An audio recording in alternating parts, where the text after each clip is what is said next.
নবী। সুবহানাল্লাহ। পরবর্তী বক্তা কারি কলিমা সাহেব 10:45 উঠবে। সুবহানাল্লাহ, মাশাআল্লাহ, আলহামদুলিল্লাহ।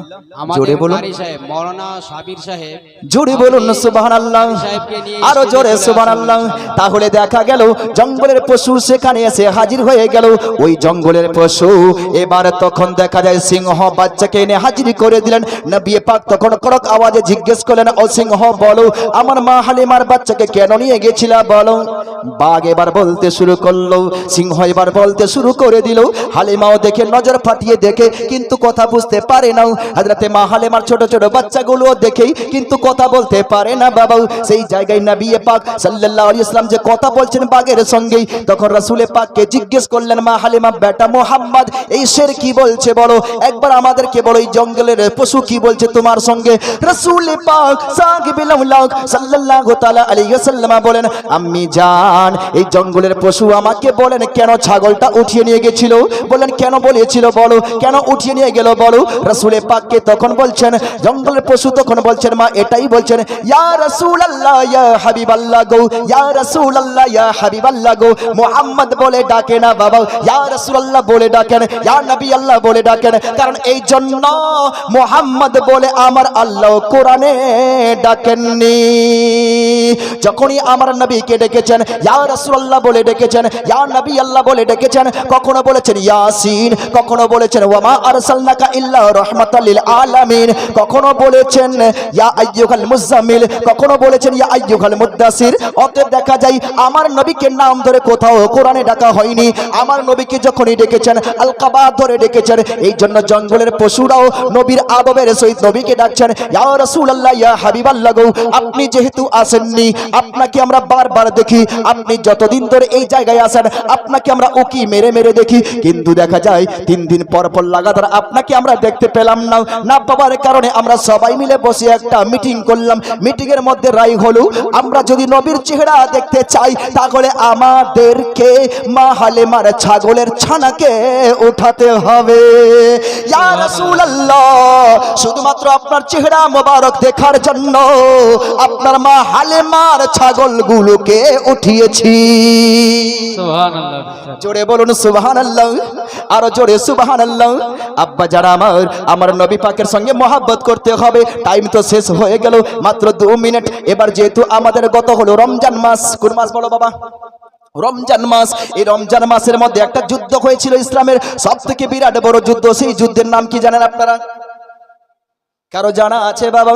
কোন ইমাম সাহেবের মুখে শুনেছেন রমজান মাসে একটা রাসূলের জামানায় যুদ্ধ হয়েছিল, সবথেকে বড় যুদ্ধ? তার যুদ্ধের নামটা কি? যুদ্ধের নামটা হলো বদরের যুদ্ধ। জোরে বলুন, বদরের যুদ্ধ জঙ্গে আজিম বলা হয়। জঙ্গে বদরের পরই ইসলামের নাম প্রচার হয়েছে, ইসলাম উঁচু হয়েছে। যে জায়গায় আবু জেহেল মারা গিয়ে জাহান্নামে গিয়েছিল। কোথায়? আবু জেহেল মারা গিয়ে জাহান্নামে গিয়েছিল। একটি মাস্টার মশাই আমাকে বললেন, হুজুর জঙ্গে বদরে যদি এমন যদি কোনো আল্লাহর মদদ না থাকতো, আল্লাহর সাহায্য না থাকতো, নবীও জানতো না যে জঙ্গের মধ্যে জয় হবে, নঙ্গের মধ্যে জয় হবে, এটাও নবী জানতেন না। আমি তখন বললাম, বাবা মাস্টার মশাই আপনি তো পড়েছেন ঠিক কিন্তু বুঝতে পারেননি। বললেন কেন বলো? আমি বললাম এই জন্য জঙ্গে বদর এখনো হয়নি, জঙ্গে বদর এখনো লাগেনি। তার আগেই আমার নবী সাহাবাকে নিয়ে জঙ্গের ময়দানে গেলেন, বদরের ময়দানে গেলেন। বদরের ময়দানে গিয়ে বললেন, ও আমার সাহাবীরা দেখো এই যে জায়গাটা রয়েছে, এই জায়গায় আবু জেহেল মরবে।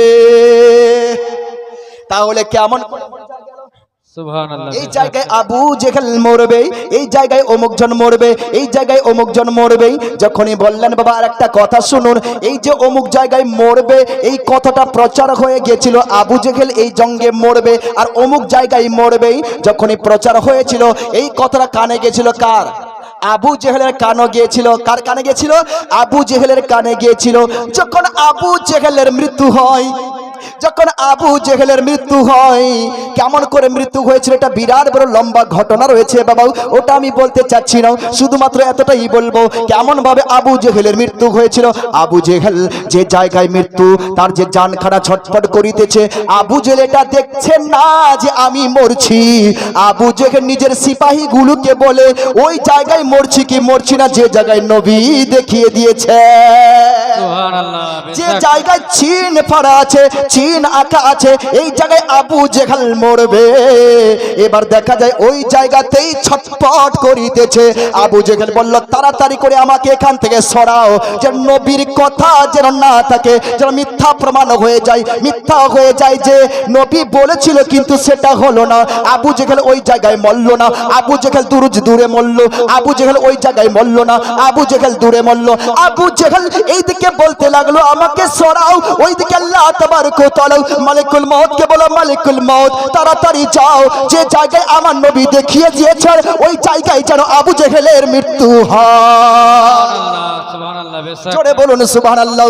আব্বা যারা আমার হাদিসে পাকের মধ্যে বর্ণিত ওই জায়গায় আবু জেহেল মরল, যে জায়গায় আমার নবী দেখিয়েছিলেন। জোরে বলুন সুবহানাল্লাহ। একজন সাহাবী রাসূল জঙ্গে বদরে যাবে বলে এই জন্য আমার নবী সবাইকে মিলিয়ে জঙ্গে বদরে যাওয়ার জন্য লাইনগুলো সিধা করছেন, লাইনগুলো লাগাচ্ছেন। লাইনের মধ্যে দেখা যায় একজন সাহাবী রাসূলের পেট ছিল বড়, ওই সাহাবী রাসূলের পেট বড় থাকিবার কারণে লাইন থেকে দেখা যায় উনি আগা হয়ে গেছেন। আমার নবীর সামনে ছিল একটা ছুরি, সেই ছুরিকে নিয়ে আমার নবী ওই সাহাবীর পেট মোবারকে মারলো, বলে আয় তুমি একটু পিছনে হও। এবার সে পিছনে হয়ে গেল, পিছনে হয়ে এবার পরে আমার নবী মারিবার পর নারায়ে তাকবীর, নারায়ে তাকবীর, আল্লাহু নারায়ে আকবার। সালাত। ইয়া রাসূলুল্লাহ। হযরত আল্লামা মাওলানা কলিম আশরাফ সাহেব, জিন্দাবাদ। হযরত আল্লামা মাওলানা জীবনী বক্তা কলিম আশরাফ সাহেব, জিন্দাবাদ জিন্দাবাদ, নারায়ে তাকবীর, আল্লাহু আকবার। নারায়ে সালাত। ইয়া রাসূলুল্লাহ। বাবা শুনবেন, মারলেন কোথায়? পেটে। কোথায় মারলো? হ্যাঁ পেটে। কোথায় মারলো বাবা?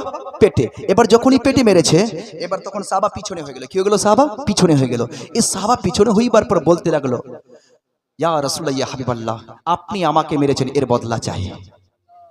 আল্লাহু আকবার। কি চাই? বদলা চাই। ইসলাম এমন একটা জিনিস, কাউকে মারলে ওর আবার বদলাও নেওয়ার জায়েজ আছে। কি আছে? জায়েজ আছে। বললেন আকা আপনি আমাকে মেরেছেন পেটের মধ্যে, আমিও আপনাকে মারতে চাই, আপনিও পেট খুলুন, আপনিও পেট খুলুন। সাহাবীর আকীদা দেখুন শুধুমাত্র, ঠিক আছে?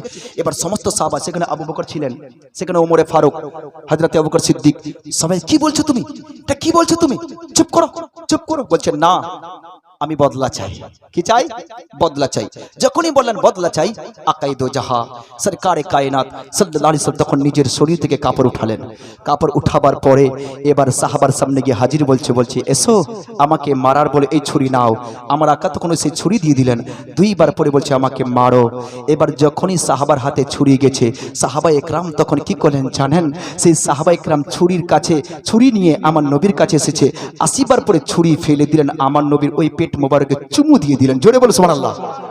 কি করলেন? চুমু দিয়ে দিলেন।